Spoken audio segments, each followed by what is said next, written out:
ज्योतिपुंज पूज्य गुरुदेव के चरणों में वंदन। उपस्थित भाइयों और बहनों, आज हम तत्व ज्ञान की चर्चा प्रारंभ करेंगे। जैन दर्शन को, जैन सिद्धांत को और जैन धर्म को समझने के लिए तत्वों को समझना बहुत जरूरी है।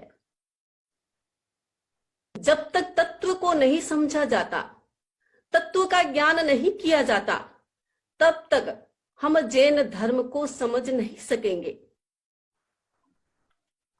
25 बोल हमारे जैन दर्शन की एक चाबी है, एक की है।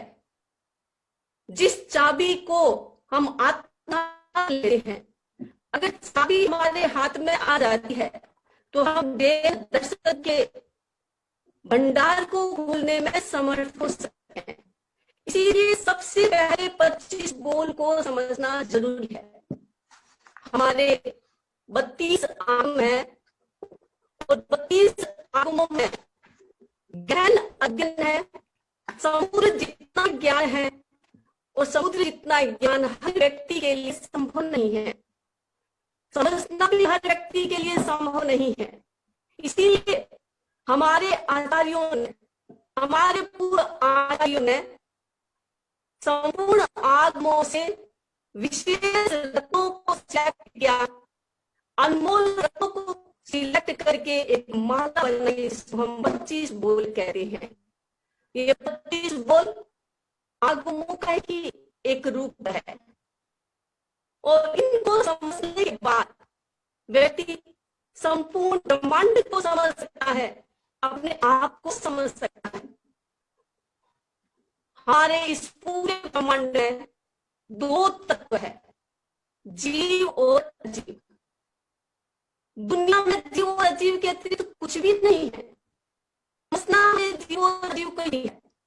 और जीव और अजीव को समझने के लिए उसके अनेक रूपों को समझना है, उनके अनेक कोणों को समझना है, उनके अनेक प्रकारों को समझना है, ताकि हम जीव और अजीव को अच्छे ढंग से समझ सके। बहुत बार ये प्रश्न आता है कि तत्वों को समझने की क्या आवश्यकता है? आत्मा को समझना है, आत्मा की पहचान करना है, अपने आप को जानना है, तो ये भेद प्रभेद क्यों जाने? 1, 2, 3, 4 ये क्यों जाने? बहुत बार प्रश्न आता है, लेकिन ये जानना जरूरी है। आप जानते हैं हमारा मस्तिष्क जिन कोशिकाओं से बना है उन्हें हम न्यूरॉन्स कहते हैं, और न्यूरॉन्स को जागृत करने के लिए भेद प्रभेद की आवश्यकता होती है। जितना हम भेद प्रभेद में जाते हैं, उनको खोलते हैं, हमारे न्यूरॉन्स आगे से आगे एक्टिव होते हैं, और जितने न्यूरॉन्स एक्टिव होंगे उतना ही व्यक्ति बहुत विवेक संपन्न, व्यक्ति उतना ही बहुत, जितने न्यूरॉन्स को समझेंगे, जितने न्यूरॉन्स जागृत होगा, व्यक्ति का आत्मविकास होगा, उतना ही व्यक्ति का जीवन का विकास होगा और उतना ही व्यक्ति आगे से आगे समझ पाएगा। आप जानते हैं केवल ज्ञान कैसे होता है? होता तो इसी शरीर से केवल ज्ञान है, इसी शरीर में केवल ज्ञान है, तो केवल ज्ञान होता है। हमारा न्यूरॉन्स जिस दिन सारे के सारे न्यूरॉन्स एक्टिव हो जाएंगे, सारे के सारे न्यूरॉन्स जागृत हो जाएंगे, वही तो केवल ज्ञान है। इसीलिए तत्व ज्ञान हमारे मस्तिष्क के न्यूरॉन्स को जागृत करने का एक माध्यम है। बहुत बार लोग सोचते हैं कि तत्व ज्ञान तो हमने सीखा है, 25 बोल तो हमने सीखा है, इतनी बार इसको याद किया है, इतनी बार इसका एक्सप्लेन किया है, तो बार बार इसकी क्या आवश्यकता है?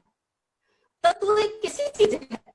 कहानी किस्सों को आप सुनेंगे तो एक बार सुनने के बाद भी सुनने आ सकती है, 2 बार सुनो समझ में आ जाएगी, लेकिन तत्व ज्ञान ऐसी चीज है जिसको बार बार सुनोगे तो जैसे एक नया तत्व सामने आएगा, एक नया रूप सामने आएगा। तो ये 25 बोल हमारे अपने आप को समझने के लिए है, इस चराचर जगत को समझने के लिए है, इस दुनिया को समझने के लिए, इस ब्रह्मांड को समझने के लिए है। तो आज हम 25 बोल की चर्चा करेंगे। 25 बोल का पहला बोल है गति। गति सीधा हो रहा है। सीधी भाषा में कहे तो गति का अर्थ होता है चलना, एक स्थान से दूसरे स्थान में जाना गति कहला है। लेकिन जैन दर्शन में गति का अर्थ इतना नहीं है। गति का अर्थ होता है एक भव से दूसरे भव में जाना। जाने का जो माध्यम है वो गति है। जिस कर्मों से हम दूसरे भव में जाते हैं वो गति है। और इसके साथ साथ जहां जाकर के व्यक्ति अपने पूर्वकृत कर्मों को भोगता है, कर्मों का भुगतान करता है, उसका नाम है गति। तो गति का अर्थ हुआ जहां जीव अपने कर्मों को भोगता है और जिस कारण से जीव भोगने के लिए एक स्थान से दूसरे स्थान में जाता है, एक जन्म से दूसरे स्थान में जाता है, उसको हम गति कहते हैं। तो गति का मतलब समझ गए, एक भव से दूसरे भव में जाना, एक जन्म से दूसरे स्थान में जन्म में जाना, और एक जन्म से दूसरे जन्म में जाकर के अपने कृत कर्मों का भोग करना, उसका नाम गति है। और केवल गति को हम एक जन्म से दूसरे जन्म में जाने का नाम कहेंगे तो फिर आपको हम पूछते हैं कौन सी गति में है, मनुष्य गति में है, तो गति तो खत्म हो गई, क्योंकि एक जन्म से दूसरे जन्म में आ गए तो गति तो नहीं। लेकिन एक जन्म से दूसरे जन्म में आने के बाद कृत कर्मों का जो भोग किया जाता है उसका नाम गति होता है। तो गति क्या है? नरक गति, तिर्यक गति, मनुष्य गति और देव गति। अब ये प्रश्न बहुत बार आता है कि सबसे पहले नरक गति को क्यों लिया गया है? नरक गति एकांत दुख का प्रतीक है। अब जानते हैं व्यक्ति पहले तो सुविधा में रहता है, सुविधा में जीवन जीता है, तो बाद में उसके सामने कोई दुख आता है तो उसको सहन नहीं कर सकता, उसको बचा नहीं सकता। इसीलिए सबसे पहले दुख का उल्लेख किया है।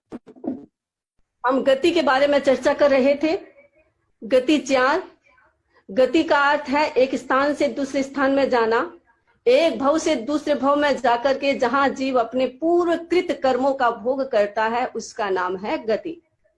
अब गति 4 है, नरक गति, तिर्यंच गति, मनुष्य गति और देव गति।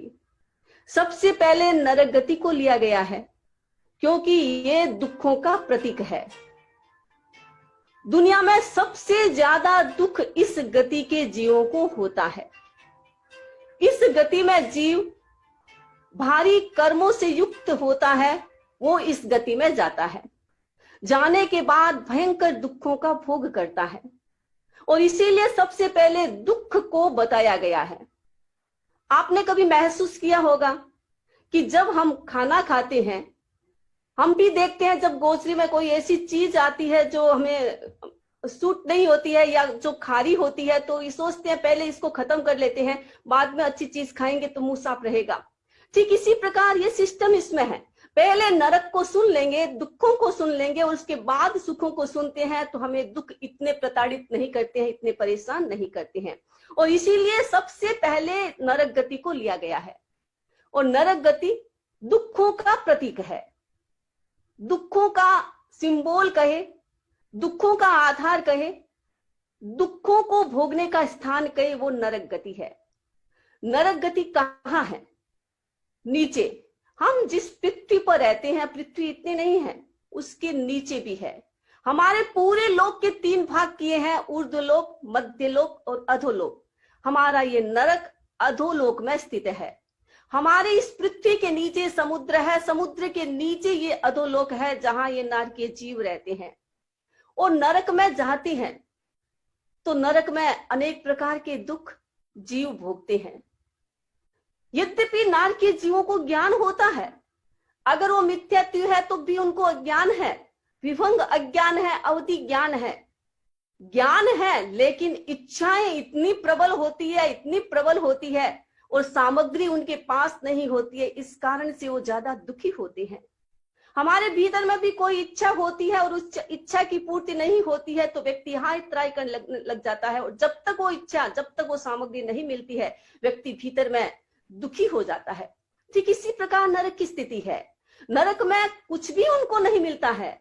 बेचारों को न खाने के लिए मिलता है, न रहने के लिए स्थान मिलता है, न सोने के लिए वस्त्र मिलते हैं, न पहनने के लिए वस्त्र मिलते हैं, न पीने के लिए पानी मिलता है। बहुत दुख। कोई अनुकूलता नहीं। इस कारण से उन्हें सामग्री न मिलने से, अपनी इच्छाओं की पूर्ति न करने से वो ज्यादा दुखी होते हैं। और दूसरी बात, नरक में कृष्ण ग्लेशिया होती है, यानी काला कलर, अंधकार। हमारी तरह यहाँ प्रकाश होता है, वैसे नरक में प्रकाश नहीं होता। न तो वहां सूर्य होता है, न यहाँ लाइट होती है, केवल अंधकार, भयंकर अंधकार। और आप जानते हैं, अंधकार जहां होता है वहां व्यक्ति दुखी होता है। कोई व्यक्ति ज्यादा अंधकार में रहेगा तो वो डिप्रेशन में चला जाएगा, एंजाइटी हो जाएगी, स्ट्रेस हो जाएगा। और ज्यादा डिप्रेशन, स्ट्रेस होने से व्यक्ति के भीतर में कसाएं तीव्र हो जाती है, क्रोध तीव्र हो जाता है। और यही नरक की स्थिति है, भयंकर अंधकार। इतना भयंकर अंधकार, इतना भयंकर अंधकार कि कुछ भी नहीं दिखता। और उस अंधकार में निरंतर वो रहते हैं। इस कारण से उनका गुस्सा बहुत तेज होता है, भयंकर गुस्सा होता है। और गुस्सा इतना तेज होगा तो किसी के साथ मैत्री स्थापित नहीं कर सकता, प्रेम स्थापित नहीं कर सकता। जिस प्रकार कोई व्यक्ति को गुस्सा आता है तो वो बहुत सारे दोस्तों को खत्म कर देता है, उसी प्रकार नारी के जीवों को इतना गुस्सा आता है। इस कारण से एक दूसरे के साथ प्रेम नहीं होता है, एक दूसरे के साथ लड़ाई झगड़ा निरंतर चलता है। ये है दुखों का रूप, ये है नरक का रूप। नरक के बारे में हम विस्तृत चर्चा आगे और इन्हीं 25 बोलों के दौरान करेंगे। आज मैं आपको केवल थोड़ा सा गो थ्रू हो गई हूं ताकि आपको भी पता चले कि हम इस प्रकार नरक में व्यक्ति दुखों को भोगता है। ये है नरक गति। दूसरी गति है हमारी त्रियंच गति। इस दुनिया में जितने भी जीव आपको दिखाई देते हैं, मनुष्य को छोड़ करके बाकी सभी त्रियंच गति के अंतर्गत आते हैं। चाहे वो हवा हो, चाहे वो अग्नि हो, चाहे वो वनस्पति हो, चाहे वो जल हो, चाहे और छोटे बड़े कीड़े मकोड़े, मच्छर आदि जीव, वो सभी त्रियंच गति के अंतर्गत आते हैं। त्रियंच का अर्थ क्या है? जो तिर्यक लोक में ज्यादा होते हैं उनका नाम त्रियंच गति, यानी मोस्ट जीव त्रियंच गति के हमारे इस तिर्यक लोक में होते हैं। वैसे तो त्रियंच गति के जीव पूरे लोक में विद्यमान रहते हैं, लेकिन विशेष रूप से इस तिर्यक लोक में होते हैं, इसलिए इनका नाम त्रियंच रखा गया है। और दूसरा, त्रियंच गति इसीलिए इनका नाम रखा है, उनका शरीर टेढ़ा मेढ़ा होता है, एक जैसा नहीं होता, तिर्यक होता है, टेढ़ा मेढ़ा होता है, इसीलिए इनका नाम त्रियंच रखा है। तो जहां जीव अपने त्रियंच कर्मों को भोगता है उसका नाम त्रियंच गति है। त्रियंच भी अनेक प्रकार के हैं, अनेक प्रकार के जीव हैं। वैसे त्रियंच गति में 2 प्रकार के जीव हैं, स्थावर और त्रस। स्थावर जीव भी 2 प्रकार के हैं, सूक्ष्म और बादर। सूक्ष्म जीव पूरे लोक में फैले हुए हैं। वो इतने सूक्ष्म है कि हम अपनी आंखों से उन्हें देख नहीं सकते हैं। हमारे एक्शन के माध्यम से वो न तो मरते हैं न उन्हें कोई हर्ट होता है। वो सूक्ष्म जीव पूरे लोक में फैले हुए हैं। दूसरे हैं बादर।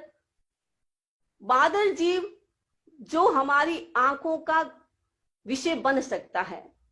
अकेला जीव नहीं दिखाई देगा, बादल भी ग्रुप रूप में दिखाई देगा। बहुत सारे जीव एक शरीर में होते हैं तो हम उनको देख सकते हैं। कभी कभी न भी देखें, आंखों में जितनी ताकत है उसके अनुसार, लेकिन बादल जीव देख सकते हैं तो उन्हें बादल कहते हैं। अब है त्रस जीव। त्रस जीव भी 2 प्रकार के हैं, एक हो गया विकलेंद्रिय, दूसरा है पंचेंद्रिय। 2 इंद्रिय वाले जीव, 3 इंद्रिय वाले जीव, 4 इंद्रिय वाले जीव, ये विकलेंद्रिय कहते हैं। यानी जब विकलांग होते हैं, जिनकी पूर्ण इंद्रिया नहीं होती है, वो विकलेंद्रिय कहलाते हैं। और दूसरे पंचेंद्रिय। पंचेंद्रिय भी 2 प्रकार के, एक है असंगी और दूसरा है संगी। जिनके मन नहीं होता, जो गर्भ से पैदा नहीं होते हैं, वो असंगी कहलाते हैं, और दूसरे जो गर्भ से पैदा होते हैं वो संगी जीव कहलाते हैं। तो यह है त्रियंच गति। ये त्रियंच में रहने वाले जीव जहां अपने त्रियंच गति का भोग करते हैं वो त्रियंच गति के जीव कहलाते हैं। और ऐसा समझो कि दुनिया में सारे जीव जितने भी दिखाई देते हैं, आंखों का जो विषय होता है दिखाई देता है, वो सारे त्रियंच गति के जीव ही होता है। और तीसरी गति है हमारी मनुष्य गति। मनुष्य गति दुनिया में सबसे श्रेष्ठ गति मानी जाती है। आत्म विकास के लिए सबसे उचित या सबसे उपयुक्त गति कहलाती है, वो है मनुष्य गति। मनुष्य भी दो प्रकार के होते हैं, एक होता है समूर्छिम, एक होता है गर्भज। समूर्छिम मनुष्य जो हमारे मल मूत्र कफ पित्त जो हम बिना सोचे समझे बाहर थूक देते हैं, रेस्ट रूम जाते हैं, उसको यूज करते हैं, गंदगी साफ नहीं करते हैं, तो अंतर्मूर्त में वहां मनुष्य पैदा हो जाते हैं और वो समूर्छित मनुष्य कहलाते हैं, जिनके मन नहीं होता, जो गर्भ से नहीं होता, पैदा होते हैं मरने के लिए, जैसे ही पैदा हुए पूरे हुए नहीं उससे पहले वो मर जाते हैं, वो समूर्छित मनुष्य कहलाते हैं। और दूसरे मनुष्य गर्भज। गर्भ मनुष्य तीन प्रकार के होते हैं, एक होता है अकर्मभूमिक मनुष्य, एक होता है कर्मभूमिक मनुष्य और तीसरा होता है अंतर्द्वीप में रहने वाले मनुष्य।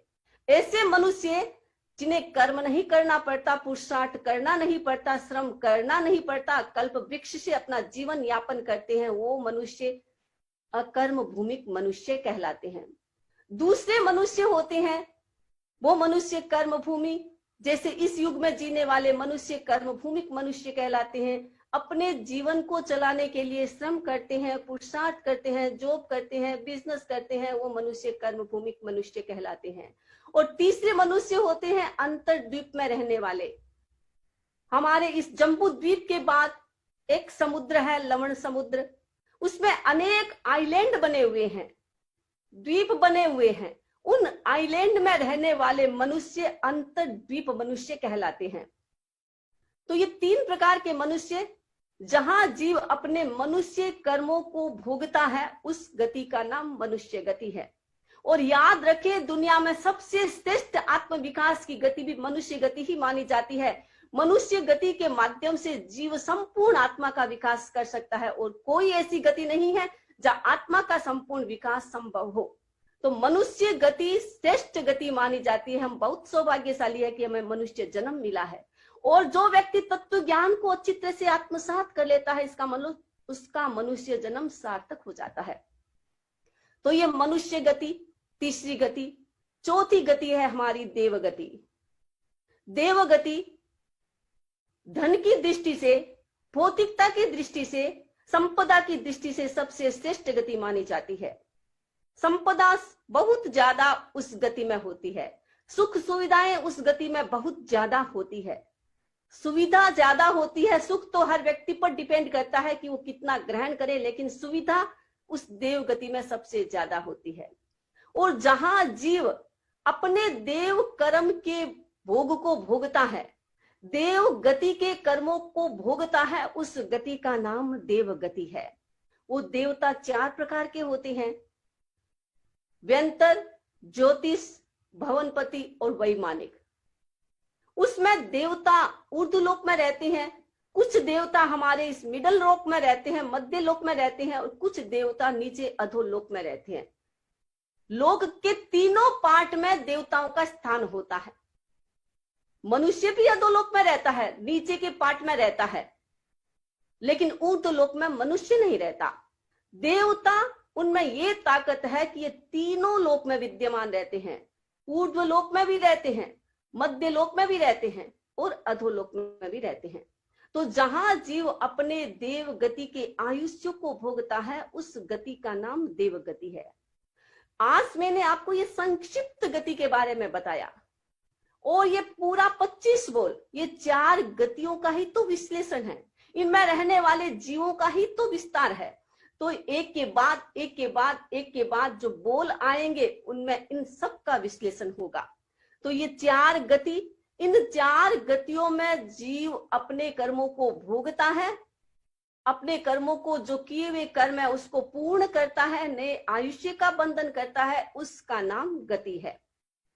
हमारे सिद्ध जीव वो गति के अंतर्गत नहीं आते हैं, क्योंकि उनको कर्म भोगना नहीं है, एक भव से दूसरे भव में जाना नहीं है। एक स्थान से दूसरे स्थान में तो वो भी जाते हैं, लेकिन गति में नहीं जाते हैं। इस कारण से वो चार गतियों के अंतर्गत नहीं आते हैं, वो केवल सिद्धशीला में रहते हैं। एक बार गति करते हैं, जब ये शरीर छूटता है तो यहाँ से गति करके सीधा उस स्थान पर चले जाते हैं। इसलिए वो गति के अंतर्गत नहीं आते हैं, क्योंकि अपने कर्मों को भोगने के लिए वो नहीं होते हैं। तो ये 4 गतियां हैं और 4 गतियों में संपूर्ण इस चराचर जगत के जीव रहते हैं।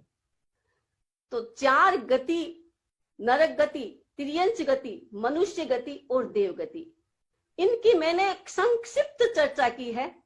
आपको केवल संक्षिप्त एक झलक दिखाई है कि ये जीव कैसे होते हैं, क्या करते हैं, कहाँ कैसे कर्मों का भोग करते हैं, कैसे रहते हैं, उनकी चर्चा तो आगे आने वाले बोलों में होगी। आज ये गति के बारे में, 4 गति के बारे में संक्षिप्त चर्चा मैंने की। अब गति का मतलब साधन। एक और गति है, ये 4 गतियों के अतिरिक्त एक और हमारी गति है जिसको हम कहते हैं अंतराल गति। एक भव से दूसरे भव में जीव जाता है, गति से जाता है, लेकिन गति में जाने के लिए कोई माध्यम तो चाहिए, कोई व्हीकल चाहिए। जैसे यहां से आप कलकत्ता से आप मद्रास जाते हैं, हैदराबाद जाते हैं, तो आप जाएंगे या तो फ्लाइट से जाएंगे या ट्रेन से जाएंगे या गाड़ी से जाएंगे, कोई तो साधन होगा। उसी प्रकार जीव एक गति से दूसरी गति में जाता है, मनुष्य से तिर्यंच में जाता है, तिर्यंच से देव में जाता है, देव से मनुष्य में जाता है। तो किसके माध्यम से जाता है? वो है अंतराल गति। तो अंतराल गति की चर्चा, गति अंतराल जो एक व्हीकल है, एक भव से दूसरे भव में जाने का माध्यम है, साधन है, वो अंतराल गति 2 प्रकार की है। एक है ऋजु गति और दूसरी है वक्र गति। ऋजु गति और वक्र गति कितना समय लगता है, कैसे जाती है, इसकी चर्चा हम आज नहीं, संभवतः कल करेंगे। तो आज हमारा ये टाइम पूरा हो गया है। थोड़ा डिस्टरबेंस के कारण थोड़ा आपको डिस्टर्ब हुआ होगा, लेकिन आज इस डिस्टरबेंस के कारण हम पूरी गति की चर्चा नहीं कर पाए हैं। तो ये 4 गति के बारे में मैंने ये पहला बोल आपको समझाया। ये अंतराल गति एक और गति है जिसकी चर्चा हम संभवतः कल करेंगे। तो आज इतना कहकर मैं अपनी बात को संपन्न करती हूँ। कृतज्ञोस्मि समनी जी।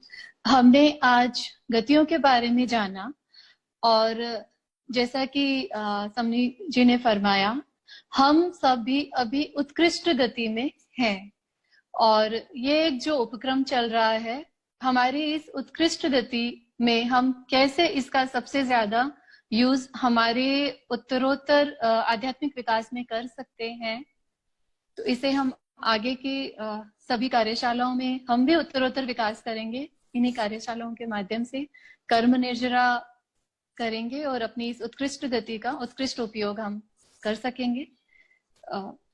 अब 2-3 क्वेश्चन जिज्ञासाएं ले लेते हैं समनी जी। विनीता जी डागा। हाँ, ओम अरहम। मैं ये पूछने, एक्चुअली महाराज वो समनी जी जब गति का मतलब समझा रहे थे तो आवाज नहीं आ रही थी, तो एक बार बस समरी जी को रिक्वेस्ट कर रही हूँ कि वो गति का अर्थ वापस समझाएं। गति का जनरल साधारण अर्थ गति का करते हैं हम चलना, एक स्थान से दूसरे स्थान में जाना। लेकिन जैन दर्शन में गति का अर्थ होता है एक जन्म से दूसरे जन्म में जाना, और एक जन्म से दूसरे जन्म में जाकर के जहां जीव अपने कृत कर्मों का भोग करता है उसका नाम है गति।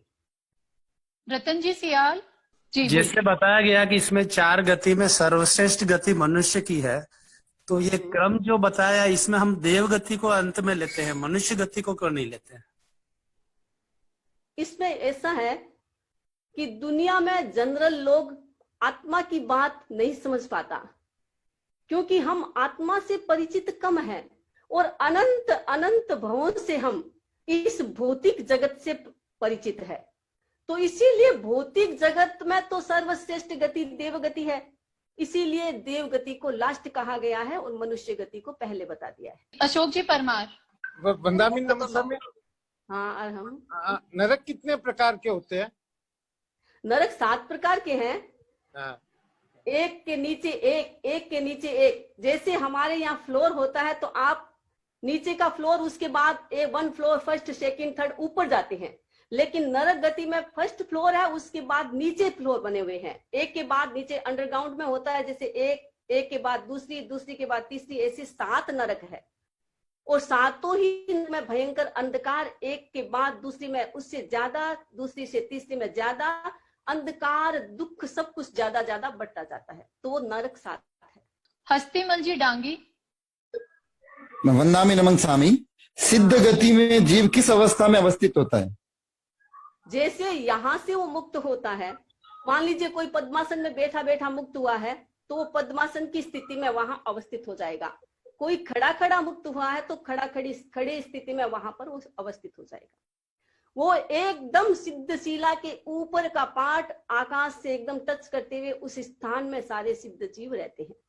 पूजा जी दुग्गड़, वो मनुष्य 2 प्रकार के बताए थे ना आपने, वो एक बार वापस रिपीट कर देंगे? 2 प्रकार के मनुष्य होते हैं, एक समुच्छिम जिनके मन नहीं होता, गर्भ से पैदा नहीं होते हैं और हमारी गफलत से वो पैदा होते हैं, हमारी गंदगी में वो पैदा होते हैं। मनुष्य जो मल मूत्र छोड़ता है, गंदगी छोड़ता है, उस स्थान में अगर हम सफाई नहीं करते हैं तो अंतर्मूर्त में वो जीव पैदा हो जाते हैं, उन्हें समूर्छिम मनुष्य कहते हैं। और दूसरे होते हैं गर्भज, जो गर्भ से पैदा होते हैं, जिनके मन होते हैं, वो गर्भज मनुष्य कहलाते हैं। तो गर्भज मनुष्य 3 प्रकार के मैंने बताए। एक अकर्म भूमिक मनुष्य, जिनको योगलिक के रूप में जान लो, जो योगलिक के रूप में पैदा होते हैं, कर्म करते नहीं है, पुरुषार्थ करते नहीं है, कल्प वृक्ष से अपने जीवन का यापन करते हैं, धर्म कुछ करते नहीं है, ज्यादा पाप भी नहीं करते हैं, वो मनुष्य अकर्म भूमिक मनुष्य कहलाते हैं। दूसरे हैं कर्म भूमिक मनुष्य, श्रम करना, पुरुषार्थ करना, बिजनेस करना, जॉब करना, उससे अपने जीवन को चलाना, वो है कर्म भूमिक मनुष्य। और तीसरे हैं अंतर्द्वीप के मनुष्य, जो समुद्र है उसमें आइलैंड बने हुए हैं, द्वीप बने हुए हैं, उसमें रहने वाले मनुष्य अंतर्द्वीप मनुष्य कहलाते हैं। डिम्पल जी जैन। क्या वंदामी नमन स्वामी? हाँ बोलिए। अभी जैसे आपने बताया कि सिद्ध शिला पे जिस स्थिति में मनुष्य जाता है यहाँ से, वैसे ही स्थिति हो जाता है। हाँ। लेकिन सिद्ध होने के बाद तो शरीर तो रहता नहीं है, तो फिर शरीर नहीं रहता है, लेकिन उनकी अवगाहना रहती है।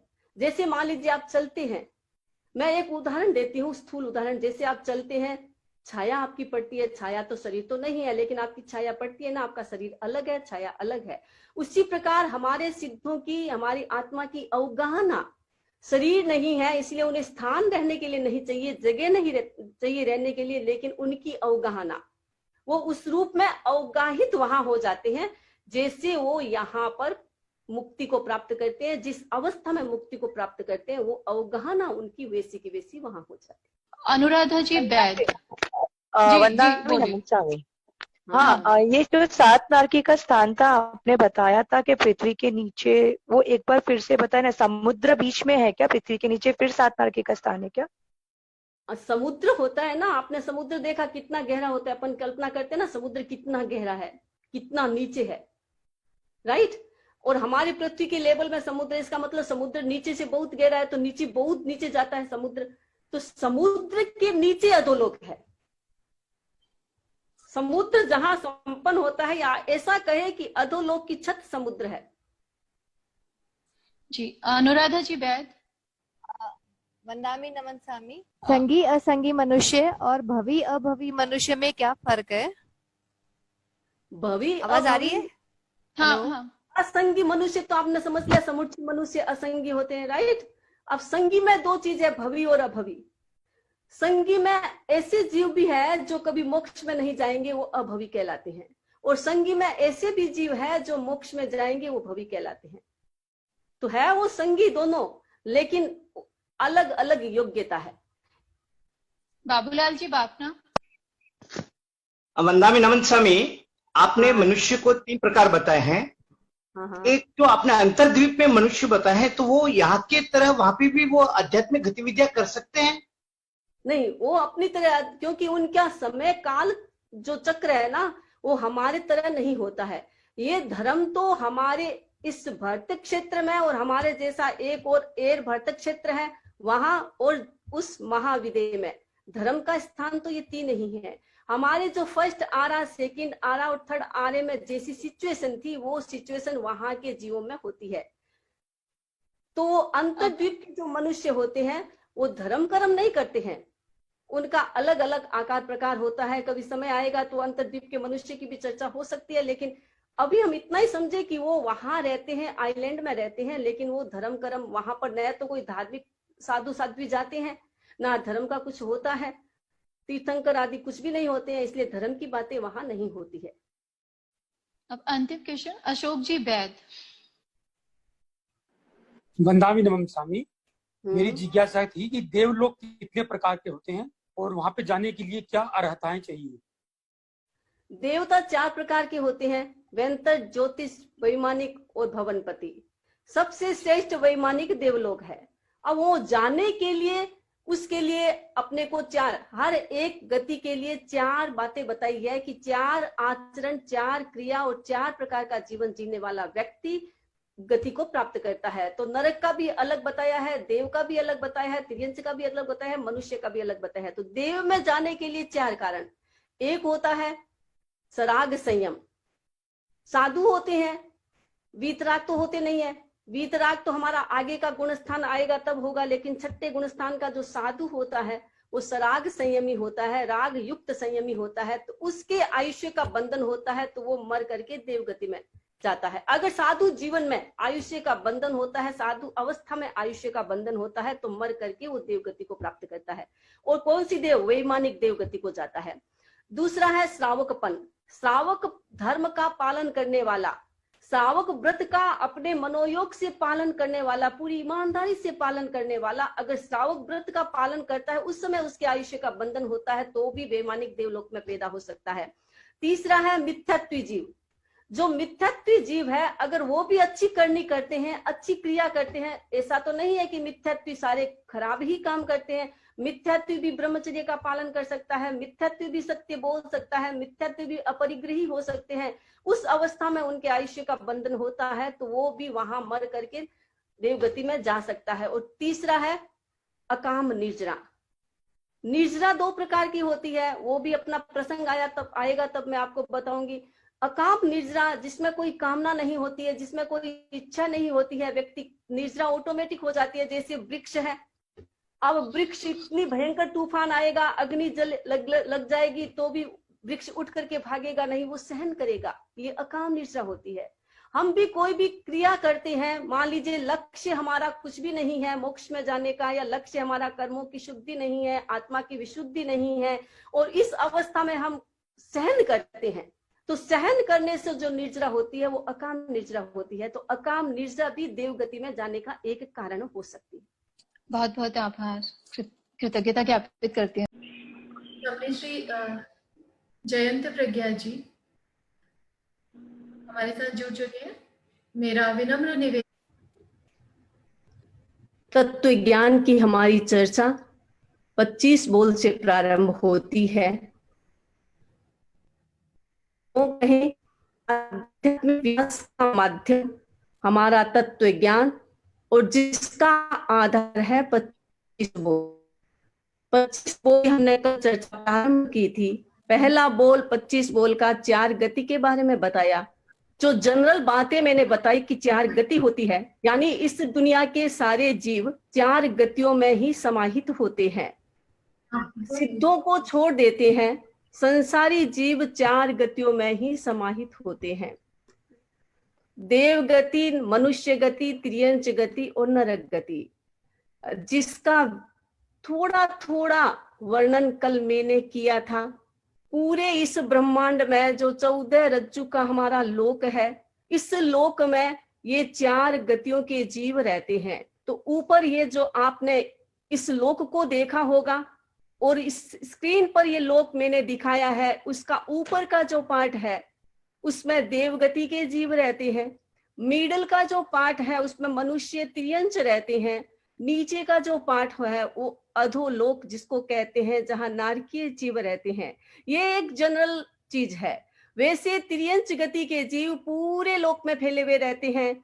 देवता भी मिडल लोक में भी रहते हैं, ऊपर के लोक में भी रहते हैं, नीचे के लोक में भी रहते हैं। तो मनुष्य है वो भी हमारे अधोलोक में कुछ भाग उसका भी वहां है, तो कुछ मनुष्य वहां भी रहते हैं। इस प्रकार ये 4 गति के जीव इस पूरे ब्रह्मांड में विद्यमान रहते हैं।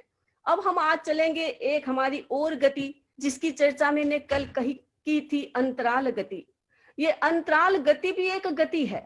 मनुष्य गति, त्रियंच गति, नरक गति और देव गति, ये गतियां जिस स्थान पर होती है जीव को वहां जाना होता है। अब मनुष्य बनेगा तो मनुष्य गति में वो कैसे जाएगा? मान लीजिए पहले देव था, मनुष्य गति में जाएगा कैसे? मर गया वहां पर तो अपने शरीर को छोड़ दिया, लेकिन दूसरी गति को कैसे वो एक्सेप्ट करेगा? वो वहां कैसे जाएगा? माध्यम क्या होगा? तो वो माध्यम है अंतराल गति। जैसे आप एक क्षेत्र से दूसरे क्षेत्र में जाते हैं, फ्लाइट का यूज करते हैं, ट्रेन का यूज करते हैं, गाड़ी का यूज करते हैं, उसी प्रकार जीव एक भव से दूसरे भव में जाता है, एक जन्म से दूसरे जन्म में जाता है, तो वह इस अंतराल गति को यूज करता है, जिसको हम फ्लाइट कहें, जिसको हम ट्रेन कहें, जिसको हम गाड़ी कहें, कुछ भी कहें, ये एक व्हीकल है जिसको यूज करके जीव एक गति से दूसरी गति में जाता है। तो ये अंतराल गति क्या है? ये मिडल की गति, बीच की गति, एक भव से दूसरे भव में जाने की गति। ये दो प्रकार की होती है, ऋजु गति और वक्र गति। ऋजु गति का मतलब है सीधी गति। जो जीव ऋजु गति में पैदा होने वाला है, मान लीजिए जैसे मैंने ये चित्र दिखाए हैं, आप चित्र देखें, ये है लाल डॉट, यहां से जीव, जो कोई जीव मनुष्य गति में है, मनुष्य गति से उसका सीधा ऊपर के देवलोक में पैदा होना है, तो वह अपनी सीधी रेखा में पैदा होगा, तो वो एक समय में सीधा वहां पहुंच जाएगा, तो उसको हम कहते हैं ऋजु गति। और दूसरी है वक्र गति। ये वक्र गति का मतलब है घुमावदार गति। घुमावदार जहां गति होती है उसमें टाइम भी ज्यादा लगता है। तो मैक्सिमम हमारे एक भव से दूसरे भव में जाने के लिए 4 समय ही होता है। आत्मा की गति कितनी तीव्र है कि वो 4 समय में पूरे ब्रह्मांड का चक्कर निकाल सकता है, जहां भी पैदा होना है वो वहां जा सकता है। तो ये वक्र गति, घुमाव वाली गति। अब इसको आप कैसे समझे कि जैसे आप गाड़ी चला रहे हैं, कार चला रहे हैं, चलाते चलाते आपको गाड़ी को टर्न करना है, तो टर्न करना है तो एक क्षण के लिए आप गाड़ी रोकेंगे, उसके बाद गाड़ी टर्न होगी। ऐसा नहीं है कि चलते चलते तीव्र गति से चलते चलते गाड़ी आप टर्न कर ले, ऐसा नहीं है। तो एक क्षण के लिए आप गाड़ी को वहां रोकेंगे और फिर गाड़ी को टर्न करेंगे। ठीक यही सिस्टम इस अंतराल गति में है। जीव एक भव से दूसरे भव में जाता है और वक्र गति से जाता है। वक्र गति का मतलब है उसका उत्पत्ति स्थान कहीं दूसरी जगह है, सीधी रेखा में नहीं है, विषम रेखा में है, वक्र रेखा में है, टेढ़ी रेखा में है। इस कारण से जीव को ये गति लेनी पड़ती है। तो ये गति कैसे होगा कि जैसे मान लीजिए आप पहला चित्र देख रहे हैं, T1 का चित्र देख रहे हैं, जिसमें नीचे का लाल डॉट है, वहां पर मान लीजिए जीव है और वो जीव इतना सा टर्न करेगा। टर्न करने का मतलब एक घुमाव, उसने एक घुमाव लिया, यहाँ एक क्षण के लिए रुका और फिर वो सीधा आगे जाएगा, तो उसका एक घुमाव हो गया। यानी वो नीचे के लोक में है, अधोलोक में है, चाहे वो वैंतर गति में हो, चाहे वो भवनपति के जीवों में हो, उसे मनुष्य बनना है या तिर्यंच बनना है, वो सीधी रेखा में नहीं है, थोड़ा घुमाव देके जाना है, तो वो टर्न करेगा गति को, और टर्न करके एक क्षण के लिए, एक क्षण तो बड़ा लंबा होता है, वो उतने क्षण के लिए वहां रुकेगा और फिर दूसरी वे जहां उत्पत्ति स्थान है वहां पैदा हो जाएगा। तो उसमें उसको 2 समय लगता है। एक समय वहां से छूटेगा, एक घुमाव करेगा, और दूसरा समय 3 समय लगेगा, या वहां उसको इसमें जाने में 3 समय लगेगा, एक घुमाव होगा। एक यहां से रवाना हुआ, वहां छूटा, टर्न की और फिर आगे पैदा होता है। तो ये कैसे एक समय कितना, 4 समय की बात कही है, एक समय कितना सूक्ष्म होता है आप उसकी कल्पना कर सकते हैं। लेकिन ये इतना सूक्ष्म समय जिसकी पहचान हमारे द्वारा नहीं होती। ये तो हमारे तीर्थंकरों ने बताया कि एक समय कितना होता है, बताया कि एक पलक हम झपकते हैं उसमें असंख्य समय बीत जाता है। तो एक समय कितना होगा उसकी कोई कल्पना नहीं। जिस समय व्यक्ति ने एक समय की पहचान कर ली, उस वर्तमान एक समय को पहचान लिया, वो व्यक्ति अपनी आत्मा का संपूर्ण विकास कर सकता है। तो एक समय बहुत सूक्ष्म होता है। हम स्थूल उदाहरण से समझे, जैसे मान लीजिए 1000 पेज वाली पुस्तक है और मशीन ने 1000 पेज को एक साथ में उसको एक साथ में किया। पेज उसको स्टेबल करती है, मशीन 1000 पेज को एक साथ स्टेबल करती है। कितना समय हमें पता नहीं चलता, 1 सेकेंड लगता है, 2 सेकेंड लगता है, वो तत्काल हो जाती है। अब आप कल्पना करें 1000 में से जो पहला पेज था उसमें वो सुई गई है, तो उसमें कितना सेकेंड लगेगा।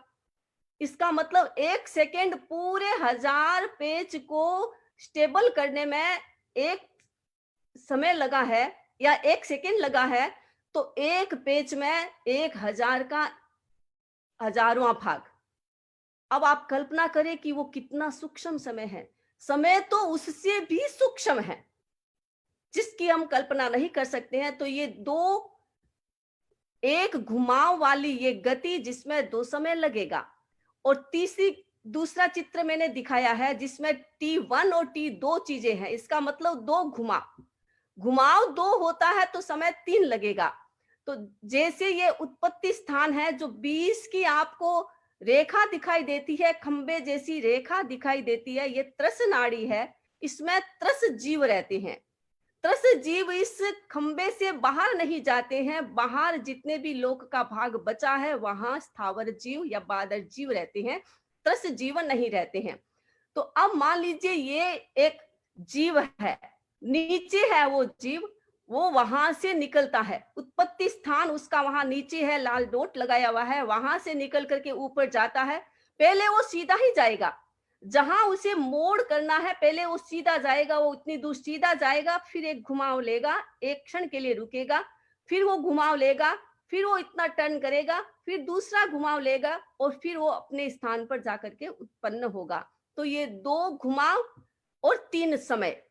और तीसरा चित्र है वो आप देखें कि एक जीव है जो त्रस नाड़ी से बाहर है, वहां वह पैदा हुआ है, उत्पत्ति स्थान उसका वहां है, वहां से वो मरता है जीव, वहां से अपने शरीर को छोड़ता है, और उसका उत्पत्ति स्थान ठीक ऊपर जाओ एकदम उल्टी दिशा में है।